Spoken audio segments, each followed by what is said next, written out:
Okay, guys, we're gonna go live on Facebook, so just give me a little moment to do that. And I never know exactly when it starts, so that's why I'm like waiting for people to go. We're here with Jason today, and I'm just so really happy to actually be able to talk to him today because he has such an amazing story. So as we're going live, there we go. Let's go live and let's go see. So we are live. Awesome. Jason, I just want to Hello. absolutely welcome you. This has been amazing and honor for me to talk to you today because your story, I just got to it to Danielle, right? It was a friend of mine, and I think it's just truly amazing. Well, So thank you very much. And quite honestly, I was talking to Danielle yesterday, and she goes, "Are you excited?" And I said, "Well, it's kind of weird people wanting to talk to me about my life. I mean, there's a lot of moving parts, and it's still a little awkward sometimes.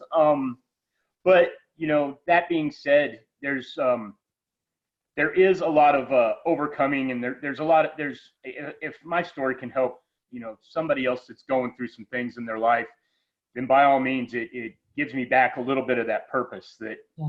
for so long that I had lost. So, Yeah. Well, let's talk about it because when I saw your headline, A New Man, A New Life, right?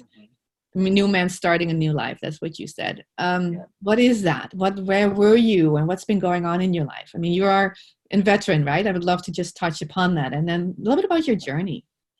Well, it really is. It's like a tale of two lives. Uh-huh. Um, and the common thread is, kind of life on life's terms. And it's just kind of how as a kid, Yeah. you, you know, you don't have a choice in a lot of the things that go on in your life.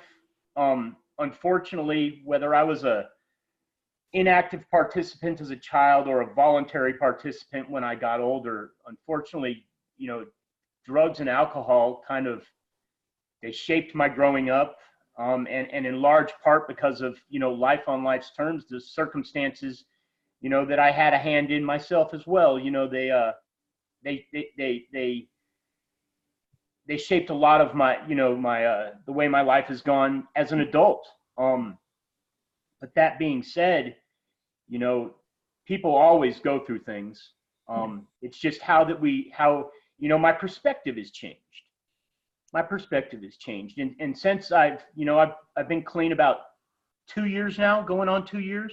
Congratulations. Um, and life on life's terms has not stopped. I mean, there's been a lot of things that I've gone through here just recently. Today is actually the anniversary of the death of my first brother from his overdose. Oh, I'm so sorry. I didn't even realize it until I saw a notice on a Facebook notification from a post I made, about 10 years ago, and I just realized it, which was really kind of the beginning of my downward spiral. So it's almost a bittersweet, because at that point I was 2 years into my descent, and here I am almost 2 years into my ascent out of it.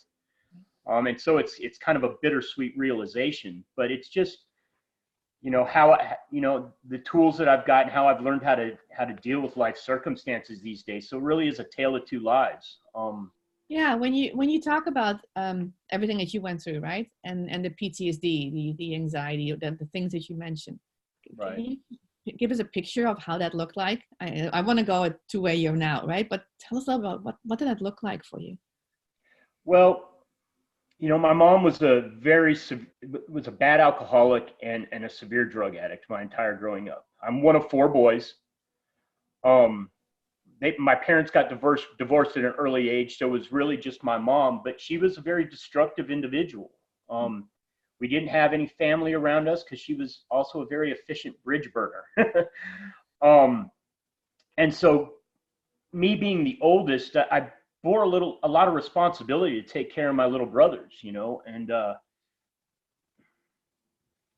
there, that's prime breeding ground for mental illness in a kid, in a violent household, in a, just to give you an example, and this is weird because this just kind of came up in my head.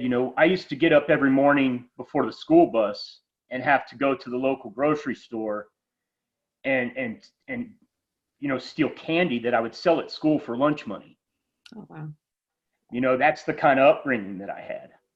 Um, so there's a lot of anxiety and a lot of depression, and you never really get the opportunity to explore who you are, your interests. You know, there was no football, there was no school activities, you know, and I kind of grew up in public. It was a small town. It was in Parker, Colorado. Mm-hmm. And my mom was kind of, you know, none of this was a secret, in other words, Mm-hmm. you know, so it's difficult to make friends, you know, and it was a struggle growing up. Yeah.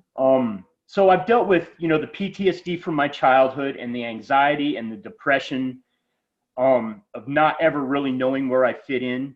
And the older I got, the only place I really fit in was the only place I had ever really been exposed to. And that was, you know, a lifestyle that involved drugs and alcohol. Mm-hmm. And that was never really, it was like a square peg trying to fit in a round hole, you know, you know, it sounds cliche, but it really was. It's just, there was, I just had no idea who I was at that point. And all the decisions, the older I got, all the decisions that I made, because I've accomplished a lot of really good things. You know, I joined the Marine Corps after September 11th. Mm-hmm. But I didn't do that for myself. I did that to show my brothers that there was a way out. You know, I got 2 college degrees, and I graduated summa cum laude from both of them while I was in the Marine Corps. Amazing. But I didn't do that for myself. I did that to show my brothers that there was a better way. And unfortunately, you know, even though I've accomplished some things personally in my life, you know, it almost for a long time felt like my biggest failure, because all 3 of my brothers still died of overdoses in about 5 years, right after I got back from Iraq. So I dealt with a lot. And you want to talk about more PTSD and more anxiety and more depression. And it really sent me into like a, you know, and my mom died about 3 years after that, you know, so in a very short period of time, just about everybody succumbed to their drug and alcohol addictions. Wow. And I kind of thought that this was my destiny. It was a family curse. You know, this was my mindset. They talk about in recovery, jails, institutions, or death. And I had kind of resolved, you know, myself to that this is the way my life is going to go. It's a dark place. It is a dark place, and you've done amazing, right? With the service you've done, with the college degrees that you've done. Wow, that's a lot to overcome. I mean, that's a whole lot to overcome. What made you move out? What made you move out? Right? What made you turn in your life? Because you have turned around. Yeah, the biggest turn in my life, you know, I had done a lot of moving around. At one point, you know, I was even homeless on the streets of Dallas. But eventually, long story short, you know, 12 years of destroying myself, you know, 12 years of destroying myself, something just finally said, Jason, you got to get your act together. I did not, you know, as much as I felt like I wanted to die, and I felt like it was an inevitable that this was, you know, going to be the way my life ended up. That's deep down, that's just not what I wanted. And I made a call to a treatment center in Abilene, Texas, where I still live. And I hit the ground running. I really did. I hit the ground running. I mean, I'm almost 2 years clean now, and you know, and it's had its own challenges. And I've dealt with, you know, the PTSD and the anxiety and the depression didn't disappear just because I got clean. And a lot of that has to do with where Amari came in, quite frankly. Okay. Tell us about that. You met Danielle? Is that how you got into it? Okay. I met Danielle. And I am about, I'd say 14 months clean at this point. Nice. And I'm doing nothing with myself. I have no motivation for life. Oh, okay. I can't read a book and remember anything that I'm reading. I can't do my step work for my recovery and remember and retain the information. You know, I was a I was in the Marine Corps, so I used to be really into my fitness. I was a bodybuilder in the Marine Corps, and as bad as I want to go to the gym, I can't get up off the couch. I don't have the energy to do it. And I'm sitting there at 14 months clean going, you know, I can be miserable hot. Why did I do all this just to be sitting here on a couch staring at the news, and I'm not even paying attention to what's on the news? It's more depressing than anything. Mm-hmm. So, do you think, is that a place where a lot of people come to? Abilene? No, is that, yeah, that kind of feeling like, okay, I've been clean, right? I'm doing this and it's not really changing my life. Oh, absolutely. I think it is. I think it is for a lot of people. And that's why there's so much relapse. But they say when you're in recovery that when you're actually in treatment, that if you look around all the people that are in treatment with you, only one of you is going to make it out of here and stay clean. I saw a statistic the other day that it usually takes people 6 treatment centers before it actually clicks. That's critical. Yeah. And I think a lot of that has to do with the fact that like me, I was expecting all of these things to start coming back to me. Mm-hmm. My energy levels, the get rid of the brain fog, my ability to enjoy life again. And it, as bad as I wanted, desire was not the issue. Mm-hmm. It was something else. Mm-hmm. So what happened? I'm curious. You found Danielle. What happened? Quite honestly, I mean, she came down and she came over and we were talking. She goes, "I want you to try something." Wow. And she just gave me some supplements. She mm-hmm. gave me the fundamentals. And I did the reboot. And I will tell you right now, I didn't do a vegan diet like I was supposed to do with the reboot. The first time I did it, I did a much better job the second time. Mm-hmm. But even that being said, with just doing the fundamentals for like the first 60 days, I started to see in pretty quick order some results. Why do you think, and for anybody who listens who doesn't know what fundamentals is, it's a gut brain, okay. Right? The Mentasync, the prebiotics, and the, what is it? Mentasync. And the Mentafocus. Mentafocus, exactly. I'm sorry. So you started doing it for 60 days, and what happened? What did you see? I mean, I think that's amazing. Well, it's funny because I've been on every combination of antidepressant, sleep medication, anxiety medication, at all dosages and all combinations my entire life. And the VA prescribes, I was taking 6 medications at the time for nightmares, insomnia, anxiety, depression, nerve pain, all kinds of stuff. And the first thing that came back to me, quite honestly, was my energy levels started to increase. And I started I started getting back into going to the gym. And once I got off the couch that first time, it was easier. Now keep in mind, I did know that, I needed to change my diet around. I needed to be eating healthier too, because, killing off your bad gut bacteria, and replacing it with healthy bacteria, and it's not going to do me any good if I'm still feeding myself the same stuff that the bad gut bacteria wants to eat all day long. So I did change my diet up and I started eating a lot healthier.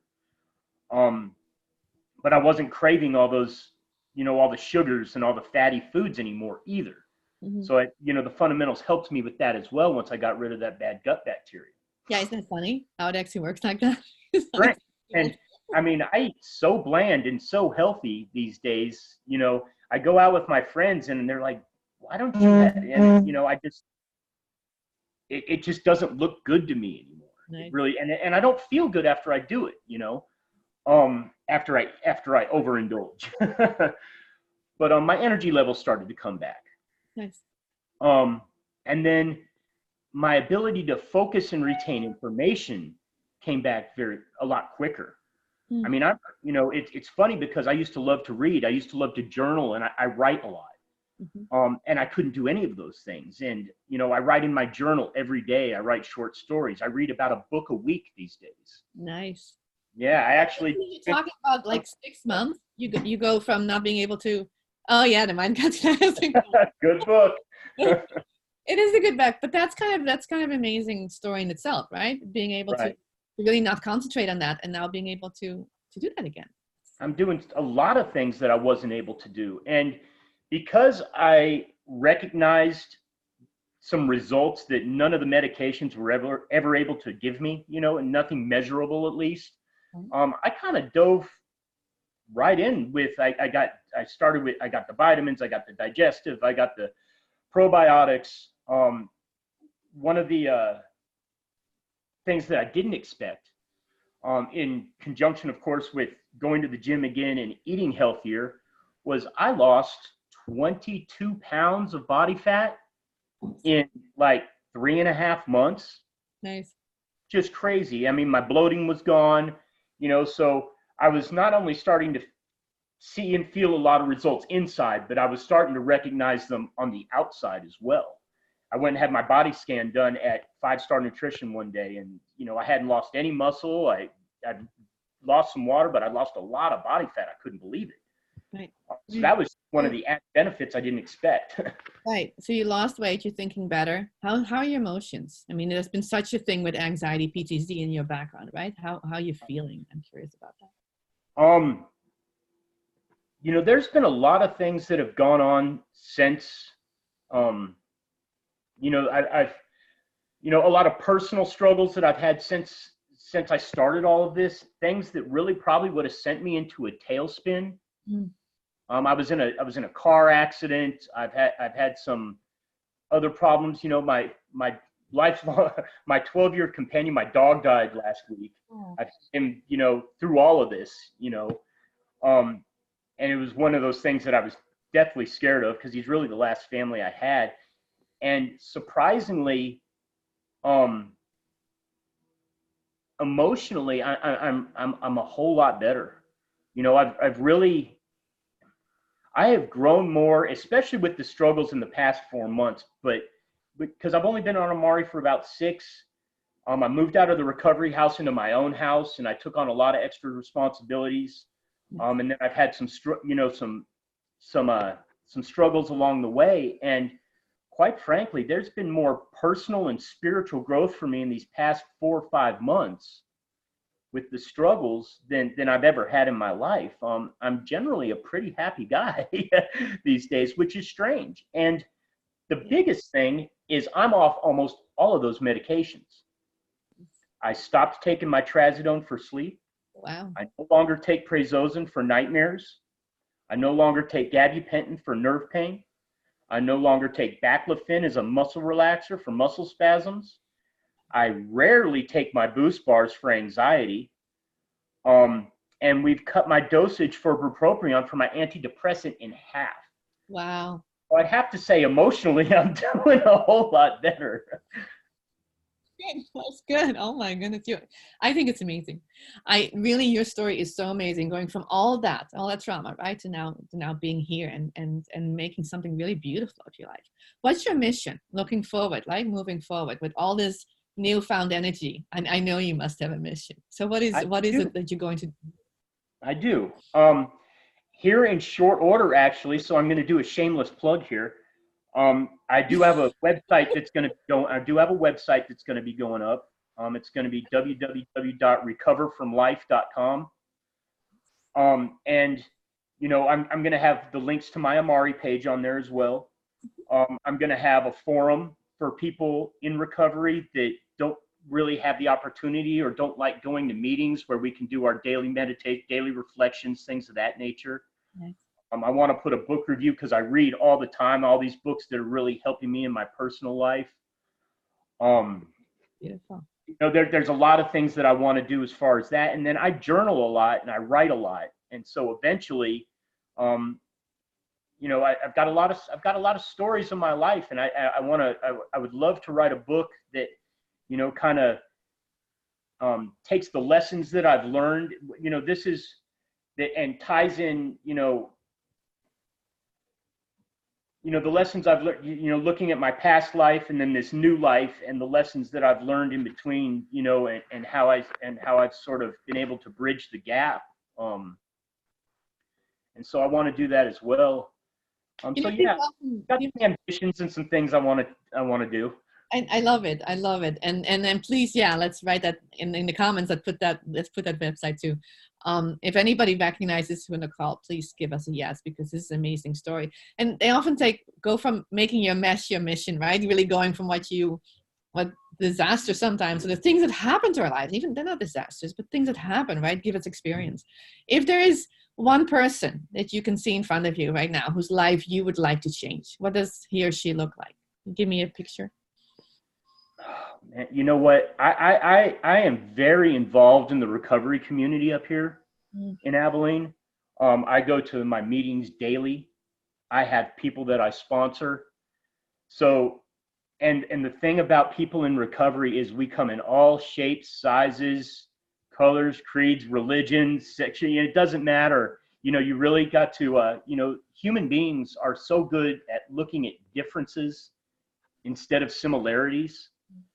And sometimes, and that's one of the things people really in recovery, they try and disqualify themselves when they first get there because, I might not look like you, or I might not, act like you, or we might not have the same interests. And you got to close your eyes and really, and once you close your eyes and listen to the message, you realize just how similar everybody is. So to paint it into one person that I want to help, that would be difficult for me because I see so many people on a daily basis.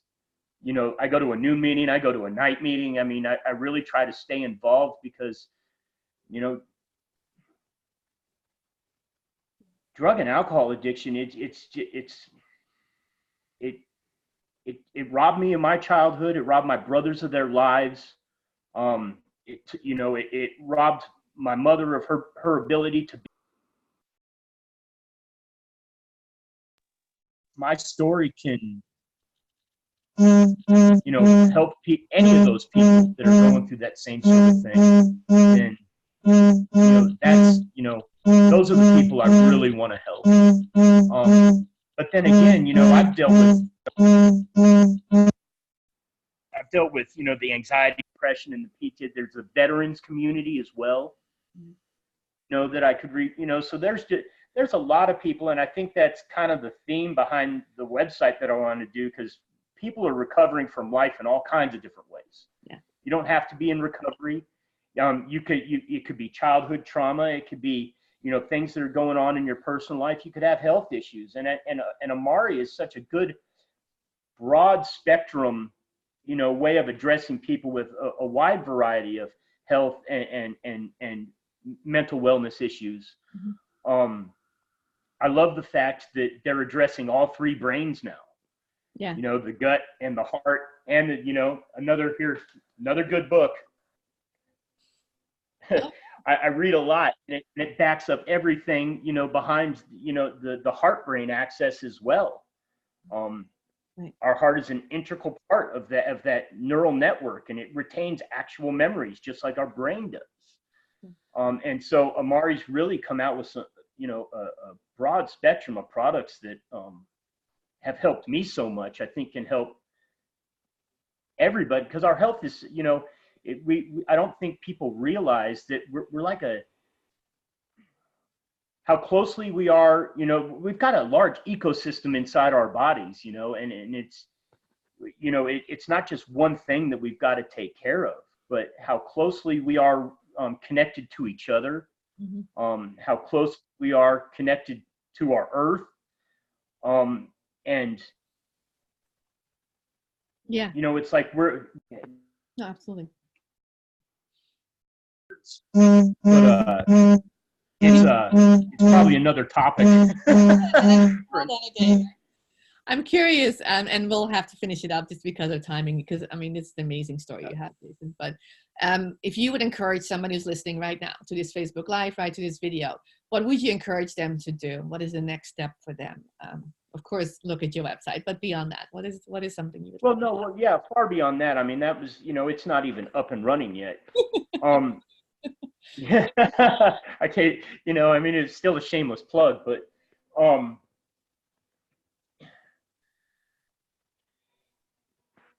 wrote a piece, I wrote the day where I see people I hear this phrase all the time: fear is a liar. Mm. And you see it on T-shirts, or I've heard it in songs and stuff. And it's not, fear awakens our senses, and it heightens us to things around us. And it's really our subconscious telling us that we're not good enough, we're not worthy, we can't do this, we can't do that. People have to find some belief in themselves, and just like me not being able to get up off the couch and go to the gym after the first time I did it, it was so much easier after that. Mm-hmm. And I think Amari, it's an investment in yourself. Mm-hmm. As important as anything, I look at it just like my light bill these days. It's no different than my light bill or my gas bill or my rent. This is your temple. And we've got to take care of it. I mean, we pollute our bodies the same way we pollute our earth, for crying out loud. It's no different, and we need to really be more conscious of all of those things. But invest in yourself in whatever little way you can do today, and then maybe take on a little bit more tomorrow. Mm-hmm. Invest in yourself. You're the most important thing in your life. That doesn't mean you got to be an egomaniac, but you're the most important thing in your life, and you've got to invest. It's something I've learned how to do. And once you've invested in yourself and you learn how to love yourself, because that's the biggest, most important, have some compassion for yourself, love yourself, and then you can start spreading that around to people around you, and make that small but significant difference. Beautiful. I love it. I love it. Well, Jason, we have to stop, but this has been an amazing story. You've been from so much, right, happening in the past with all that trauma, and then moving where you are right now, and amazing story, amazing future, amazing website coming up. Yep. I hope to meet you sometime soon. I mean, I know we're not close in terms of but Amari will somehow bring us in the same. Yeah. Well, thank you so much for having me. It's I was a little nervous at first, but it's an honor, and I really feel I don't even know the words, but it's crazy to have people actually want to hear from me and stuff. So thank you very much. I appreciate you. It will happen many, many, many more times, because your story is amazing, and it gives people hope, right? It gives people, and it gives people a way, a journey as well. And honestly, I think that it's definitely not just this pie in the sky. It actually is a step by step we can do this. So I think I'm 45 years old, and I was in neck deep for 42 years. So if I can pull myself out of 42 years of this, then by all means, somebody can do it too. Trust me. I love it. Awesome, Jason. Well, we're going to stop here, but thanks again so much. And thanks, Anne-Marie. See you soon. Okay. Bye. Bye-bye.